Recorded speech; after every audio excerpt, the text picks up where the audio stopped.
सत श्री अकाल, नमस्कार, आदाब। पंजाबी रेडियो और पंजाबी टीवी यूएसए देख और सुन रहे सभी साथियों का स्वागत है इस समय के विशेष programme beyond the headlines with Mandeep Punia में। हर रोज की तरह मनदीप पूनिया जी के साथ देश विदेश के साथ जुड़ी हुई अहम खबरों पर बातचीत होती है। करते हैं सबसे पहले पूनिया जी का स्वागत। बहुत बहुत स्वागत है पूनिया जी। जी, नमस्कार, सत श्री अकाल, आदाब। नमस्कार, सत श्री अकाल, आदाब।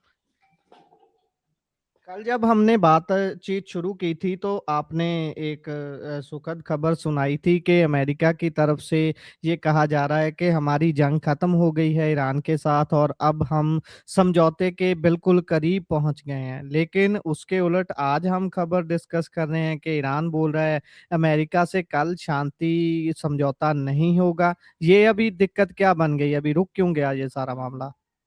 देखिए, कल 2 तरफ से ये बात आई थी। एक तो अमेरिका की तरफ से अमेरिका के राष्ट्रपति डोनाल्ड ट्रंप ने कहा था कि जल्द ही ईरान और अमेरिका का समझौता हो सकता है। यूरोप के किसी मुल्क में ये समझौता सिरे चढ़ सकता है और उन्होंने बधाई दी थी। उन्होंने ये भी कहा था कि जेडी वांस जो अमेरिका के उपराष्ट्रपति हैं, वो इस समझौते की बैठक में शामिल हो सकते हैं। पाकिस्तान की तरफ से भी ये कहा गया था कि 24 घंटे के अंदर कोई डील हो सकती है। लेकिन अब ईरान की तरफ से जो बात आई है, ईरान के विदेश मंत्रालय के प्रवक्ता इस्माइल बगई ने जो बात कही है, वो एकदम से अलग है। अमेरिका और उन्होंने कहा है कि अमेरिका और ईरान के बीच शांति समझौता रविवार को के ऊपर उस समझौते के ऊपर रविवार को हस्ताक्षर नहीं होंगे। उन्होंने कहा है कि यह समझौता अगले कुछ दिनों में हो सकता है, लेकिन अभी इसकी तारीख तय नहीं की गई है। बगई के मुताबिक पाकिस्तान की मध्यस्थता से तैयार हो रहे इस समझौते का मकसद सिर्फ युद्ध खत्म करना है। इसमें फिलहाल परमाणु मुद्दे पर कोई बात नहीं होगी। उन्होंने यह भी कहा कि अमेरिका का रुख बार-बार बदलता रहा है, इसलिए समझौते को लेकर अभी सावधानी बरतने की ज़रूरत है। इससे पहले पाकिस्तानी पीएम शहबाज शरीफ ने दावा किया है कि अमेरिका और ईरान के बीच 24 घंटे के अंदर पीस ट्रीटी हो सकती है। उन्होंने कहा था कि इसके बाद दोनों दोनों देश इस समझौते पर ऑनलाइन हस्ताक्षर करेंगे और अगले हफ्ते तकनीकी स्तर पर बातचीत होगी। तो खैर, ये बातचीत कल हमने डोनाल्ड ट्रंप के माध्यम से भी आप लोगों को शेयर की थी, जिसमें बताया था कि डोनाल्ड ट्रंप बड़े आश्वस्त हैं कि शायद कोई बड़ी जीत हो पाए। और डोनाल्ड ट्रंप ने कल यहाँ तक कह दिया था कि यूरोप के किसी मुल्क में जेडी वांस और खामेनेई दोनों एक समझौते के ऊपर दस्तखत कर सकते हैं, जो इस बात के गवाह होंगे कि अमेरिका और ईरान के बीच में शांति समझौता हो गया है। खैर, तेहरान ने एक दावा और किया कि 14 जून को जिनेवा में समझौते पर हस्ताक्षर होने की खबरें यूरोपियन मीडिया और अमेरिकी मीडिया ने फैलाई थी, वो अभी गलत हैं। उसमें अभी पूरी तरीके से चीजें सही नहीं है और अभी इसमें ईरान कह रहा है कि समझौते की शर्तों को लेकर अटकलें लगाने की जरूरत नहीं है। जो फाइनल जो मसौदा है, वो कहीं ना कहीं ईरान ही तय करेगा। अ, ट्रंप ने इस बीच आरोप भी लगाया कि ईरान ने भारतीय जहाज़ों के ऊपर ड्रोन हमला किया है और उन्होंने दावा किया कि जहाज़ों को निशाना बनाने की कोशिश की गई, जिसे नाकाम किया गया। लेकिन मामला आपको पता ही है कि अमेरिका ने स्ट्रेट ऑफ हॉर्मुज़ में भारतीय जहाज़ के ऊपर हमला किया था, जिसको लेकर भारत ने अमेरिका के जो राजनयिक हैं, जो डिप्लोमेट हैं, उनको भारत में तलब भी किया गया। खैर, ईरान लगातार आपको पता ही है स्ट्रेट ऑफ हॉर्मुज़ को लेकर एक दावा बड़े पुख्ता तौर पर कह रहा है कि हॉर्मुज़ स्ट्रेट पर हमारा पूरा कंट्रोल है। ईरानी सेना के जो वरिष्ठ अधिकारी हैं, वो ये कह रहे हैं कि स्ट्रेट ऑफ हॉर्मुज़ में हमारे बिना कोई पत्ता भी नहीं हिलता और हमने स्ट्रेट ऑफ हॉर्मुज़ में बहुत ज़्यादा माइन्स बिछाई हुई हैं। सी माइन्स, यानी कि जो समुद्र के अंदर जो माइन्स हैं, वो ईरान ने बिछाई हुई हैं। जो ईरान के जो धर्मगुरु हैं, वो लगातार ये बात कह रहे हैं कि जो अमेरिका से जब बातचीत हो रही है, तो उसमें समय आदेशों का पालन ज़रूरी है और उसमें ये भी बताया गया कि सुप्रीम लीडर के बताए हुए नियमों के बाहर जाने की जो हिदायत है, वो ईरान के डिप्लोमेट्स को दी गई है। खैर, भारत से अमेरिका ने साफ स्पष्ट तौर पर कहा है कि हॉर्मुज़ से गुजरने वाले जहाज़ हमारा आदेश माने। अमेरिकी विदेश मंत्री मार्को रूबियो और विदेश मंत्री भारत के विदेश मंत्री एस जयशंकर के बीच स्ट्रेट ऑफ हॉर्मुज के हालात पर फोन पर बातचीत हुई थी। रूबियो ने साफ कहा कि इस रास्ते से गुजरने वाले सभी कारोबारी जहाज अमेरिकी नेवी के निर्देशों का तुरंत पालन करें ताकि इलाके में शांति और सुरक्षा बनी रहे। उन्होंने यह भी कहा कि अमेरिकी नाकेबंदी तोड़ने या ईरानी तेल ले जाने वाले जहाजों के खिलाफ वो लगातार कार्रवाई करेंगे। वहीं जयशंकर ने अमेरिकी नेवी के हमलों पर भारत का कड़ा विरोध जताया है। उन्होंने कहा है कि इन हमलों में 3 भारतीय नाविकों की मौत हुई है और व्यापारिक जहाजों पर इस तरीके की जानलेवा कार्रवाई बिल्कुल स्वीकार्य नहीं की जा सकती। आपको बता दें कि भारत के 3 से ज़्यादा जो व्यापारिक जहाज हैं, उनके ऊपर अमेरिका ऑलरेडी हमला कर चुका है। खैर देखते हैं कि चीज़ें किस तरफ बढ़ती हैं, लेकिन अमेरिका बहुत व्हाइट हाउस खासकर बहुत आश्वस्त है कि ईरान और अमेरिका के बीच में समझौता हो जाएगा। अमेरिकी पत्रकार माइक हैना के मुताबिक ट्रंप प्रशासन ने अभी तक ये नहीं बताया है कि समझौता एमओयू जो मेमोरेंडम ऑफ अंडरस्टैंडिंग है, एमओयू में क्या-क्या शामिल है या किस किस्म से बातचीत होगी, 1 चरण में होगी या 2 चरण में होगी। लेकिन ये बड़ा भरोसा व्हाइट हाउस को है कि समझौता कुछ दिनों के अंदर हो सकता है और उसमें समझौता लगभग फाइनल हो चुका है। खैर अभी देखते हैं कि क्या चीज़ें बनती हैं। पाकिस्तान और अमेरिका के दावे लगातार आप देख ही रहे हैं कि ईरान और अमेरिकी समझौते के ऊपर आ ही रहे हैं। जी, बिल्कुल। और इससे अगर हम आगे बढ़ें तो बात करें भारतीय ऑयल टैंकर की, ज़िंदा मिसाइल के साथ एक ऑयल टैंकर भारत पहुँचा है।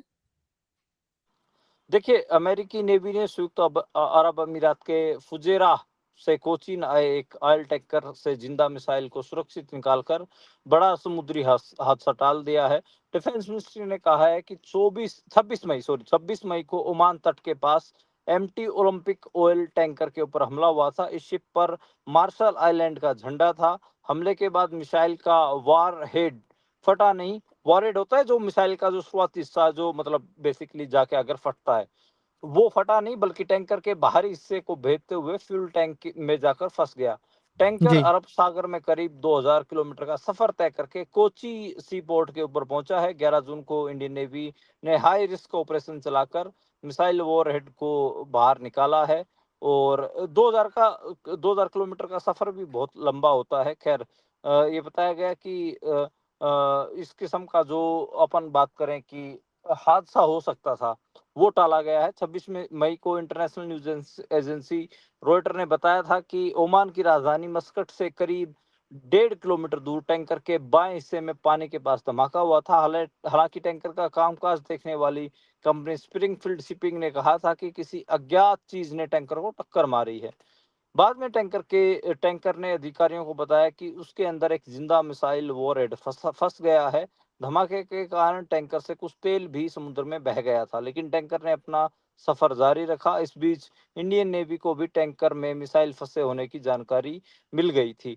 तो खैर अब जो एक्सप्लोसिव ऑर्डिनेंस डिस्पोजल ईओडी की जो टीम है, खासकर इंडियन साउथ नेवी कमांड की, उसने मौके पर पहुंचकर इस वॉरहेड मिसाइल के वॉरहेड को डिफ्यूज कर दिया। इस पूरे ऑपरेशन को कोऑर्डिनेशन गुरुग्राम जो information fusion centre Indian Ocean region IFC-IOR ने किया है। खैर इन्वेस्टिगेशन में पता चला है कि मिसाइल ने ऑयल टैंकर के बाहरी हिस्से को चीरते हुए कई हिस्सों को नुकसान पहुंचाया और आखिर में फ्यूल टैंक में जाके फंस गया था। इस स्थिति में जरा सी भी अगर चूक होती तो बड़े धमाके का कारण बन सकती थी। इसमें टैंकर जो ऑयल टैंकर को जो लोग चला रहे थे, जो इस शिप को चला रहे थे, यानी कि आप कह सकते हैं कि जो लोग चालक दल जिसको बोलते हैं, पायलट जो होते हैं, और इसके अलावा बंदरगाह के आसपास के इलाके जो थे वो खतरे में पड़ सकते थे। लेकिन खैर बड़ी सावधानी से इस पूरे मामले को सोल्व कर लिया गया है और तस्वीरें भी इंडियन नेवी की तरफ से जारी की गई हैं। जी। और इससे अगर हम आगे बढ़ें तो उधर योगी ने राम मंदिर के चढ़ावे को लेकर आ रही बातों के ऊपर एक सेट बना दी है। जो चढ़ावे को लेकर बात आ रही थी कि उसमें बड़ी हेरा-फेरी हो रही है, पैसे इधर-उधर हो रहे हैं। अभी सेट का गठन किया है, कैसी है ये सेट? क्या कोई नतीजा आने की आशंका की जा सकती है? देखिए दावे बहुत बड़े थे। अयोध्या राम मंदिर में चढ़ावे के 7 करोड़ रुपए की चोरी के दावे लगातार तूल पकड़ते रहे। भारतीय मीडिया ने हालाँकि उस हिसाब से कवर नहीं किया, लेकिन इंटरनेशनल मीडिया ने बहुत कवर किया। मंदिर ट्रस्ट ने शनिवार को सीएम योगी से चोरी के दावे की जाँच को लेकर एसआईटी जाँच कराने की माँग की थी।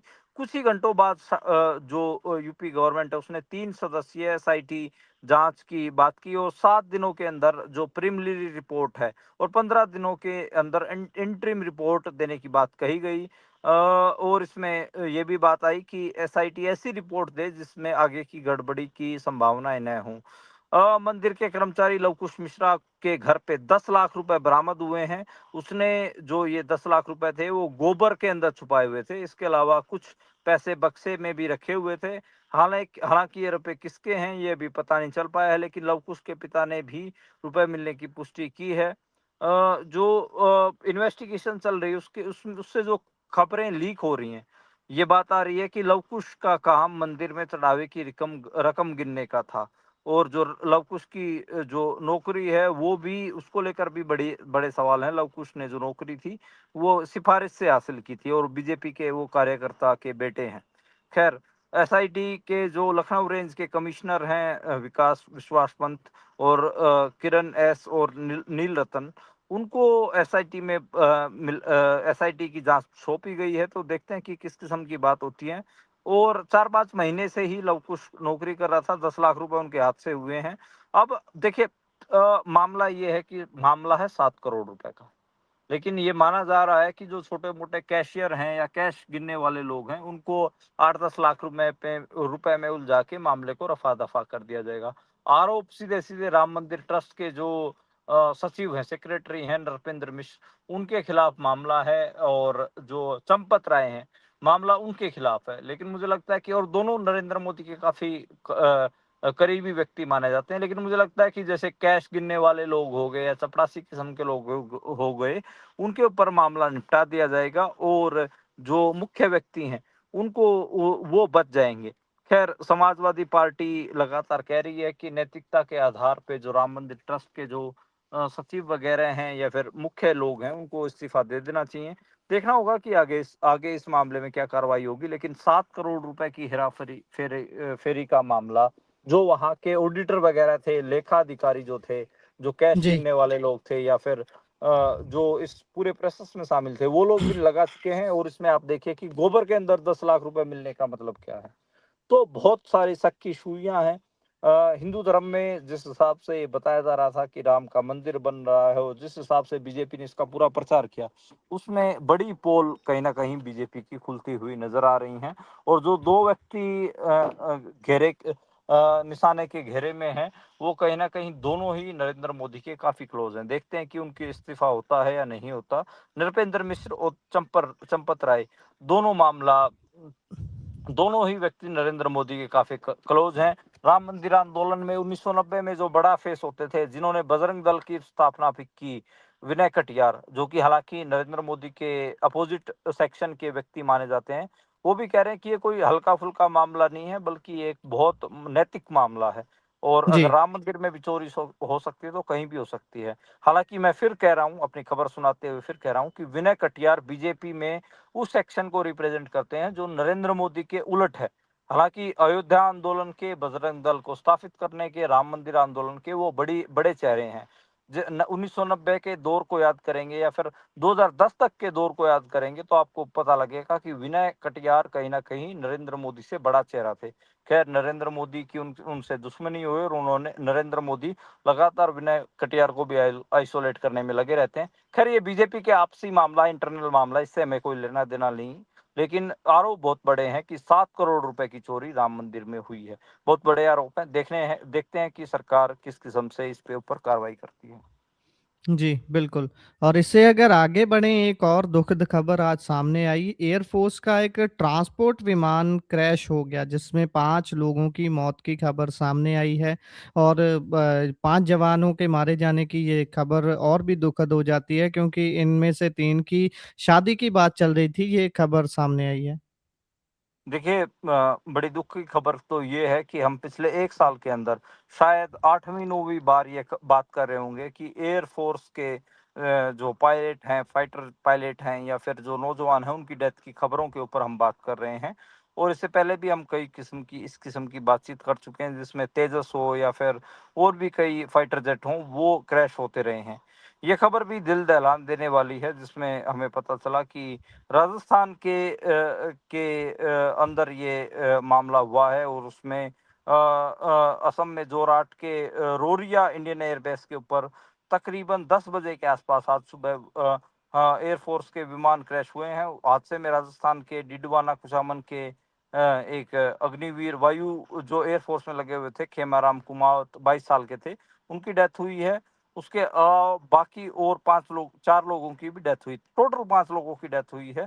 तो ख़ैर लैंडिंग के दौरान ये हादसा हुआ है और जो ये AN-32 मालवाहक विमान है, इसका इस्तेमाल सैनिक और सामान की ढुलाई के लिए किया जाता है। लेकिन ये जैसे ही इसको ये लैंड हो रहा था, उस समय क्रैश हो गया और उसमें आग लग गई और हादसे की वजह हालाँकि अभी भी स्पष्ट नहीं हो पाई है कि किस वजह से इसमें आग लगी है।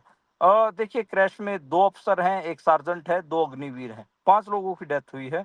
Squadron leader Prashant Singh, flight lieutenant Shubham Kumar, sergeant Jitendra Sharma और अग्निवीर खेमाराम और दानिश आलम अग्निवीर।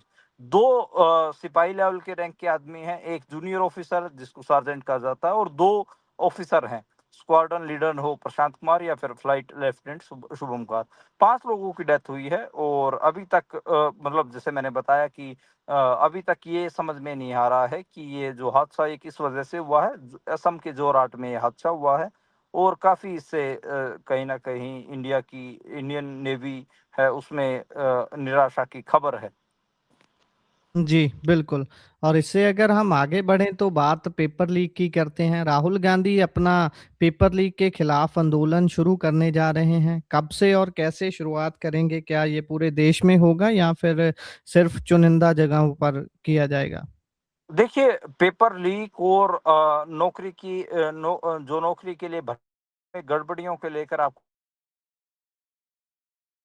उसमें कई किस्म की खबरें हैं, कई किस्म की चीज़ें हैं, उसमें कोकरोच जनता पार्टी का उभार है, कोकरोच जनता पार्टी भी अपने किस्म का काम कर रही है। देखिए इस सारे मामले में कांग्रेस भी कहीं न कहीं आंदोलनरत है, लेकिन कांग्रेस के आंदोलनों को इतना कवर नहीं किया जा रहा, नेशन वाइड उतनी कवरेज मिल नहीं रही है। इसी बीच राहुल गांधी की स्टेटमेंट आई है कि वो जयपुर से शायद वो अपने इस कार्यक्रम के भाजपा के खिलाफ जो नाराज़गी है उसको लेकर आंदोलन कर सकते हैं और ये बताया जा सकता है कि ये माना जा सकता है कि इंडिया ब्लॉक कहीं न कहीं इस पूरे आंदोलन में राहुल गांधी का साथ दे सकता है। तो ये जयपुर से इसकी शुरुआत होगी कहाँ तक जाएगा, कैसे-कैसे राहुल गांधी करेंगे, ये तो नहीं है लेकिन ये बात तय है कि राजस्थान से कहीं न कहीं जयपुर से इस आंदोलन की 14 जून को पहली मीटिंग होगी वो तो कोटा में होगी, उसके बाद देश के दूसरी जगहों के ऊपर जयपुर वगैरह है और दूसरी जगहों पे ऊपर कर सकते हैं। गढ़ माना जाता है वहाँ इस प्रोटेस्ट की जो नीट का पेपर लीक हुआ है या फिर सीबीएसई का मामला हो या और भारत में नौकरियों की जो पेपर लीक हो रहे हैं उसको लेकर बड़ा आंदोलन राहुल गांधी कर सकते हैं।